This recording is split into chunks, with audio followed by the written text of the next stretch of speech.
To begin my video, I thought that asking a question would kind of be a good idea because then as they watch, they could answer that question.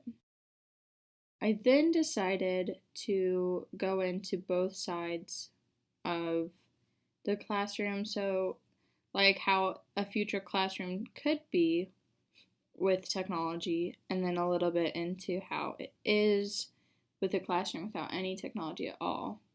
And I wanted these to be kind of like relatable classrooms because the first one that shows the futuristic one is something that everyone thinks is like the future of having these tablets and no books, and then kind of an extreme side, and then an older movie clip for the classroom without any technology to show, hey, it's been done before and it's still pretty much that way. And I actually added that part later on because at first I tried having a video of myself talking and explaining what I wanted to introduce with the two different classrooms, and that just felt kind of awkward, and I didn't necessarily feel like it did what I wanted it to do. And then I go on and I have Mr. Anant speaking from his TED video. And I thought that was a good way because he was talking about how classrooms really haven't changed, and I think that's a good thing to think about. And that was actually what I started my video with at the beginning, and then I realized I just kind of jumped in and didn't introduce anything, and I didn't say what I wanted to. And then I brought in this quote from Education Week that I think kind of sums up how schools really have like this digital divide because the rest of the world is so engulfed in technology, and the classroom is still kind of struggling to transition into having technology. Some classrooms are doing better, and like this class we actually use iMovie and whatnot, but there's other classes where we still just don't use technology at all.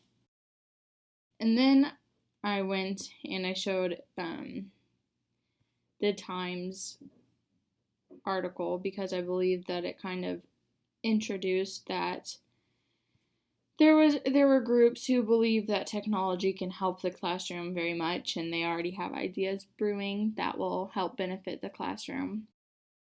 And then I talked about MOOCs because a lot of people think that technology is taking over and will eventually take over teachers. They will be replaced by just one teacher that teaches a course, and then 100,000 students can take it, and they don't need that many students to take it anymore.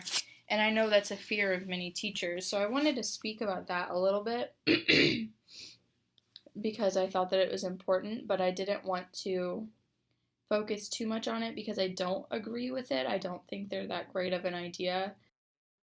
And then I went into the article about MOOCs that it proposes the idea that's an idea that's basically a MOOC, but it's a little more planned out. And because there's an issue with MOOCs where you don't really know what credential you're going to get, they don't really know how to validate the student's work, and there's just many issues. And I thought that was important to talk about some other ideas. And then I went on and talked about the people who don't believe we need technology in the classroom.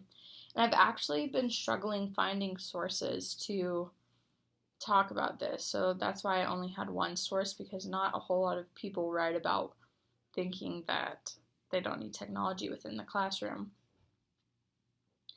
And this one, he was a teacher at one point. I think he now isn't a teacher because he just gives inspirational speeches, but he thinks that our generation is overrun with people who don't know how to speak face to face, and technology has taken over, and we have plenty of skills because we've learned them from various activities, but we don't have the work ethic, and we give up very easily, and we're not serious about anything. And he believes that technology is to blame, and that the only way that our youth can prosper is if they sit back and they have face-to-face interaction, and that's how they will learn well.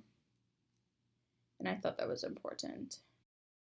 And then I went ahead and talked about my views to start to wrap it up, and I brought back that Times article, and because I think it's really important to emphasize that people have these ideas for technology within the classroom, and so I kind of decided to give enough time here so someone could read the definition for each little idea that they had, and I went through each one carefully.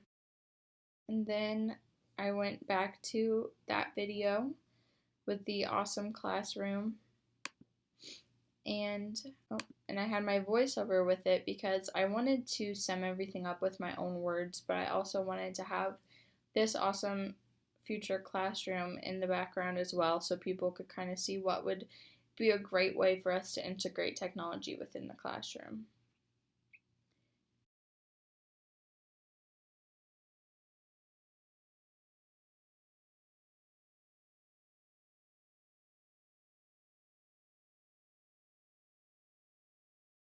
Then I brought on my annotated bibliography and I finished it up.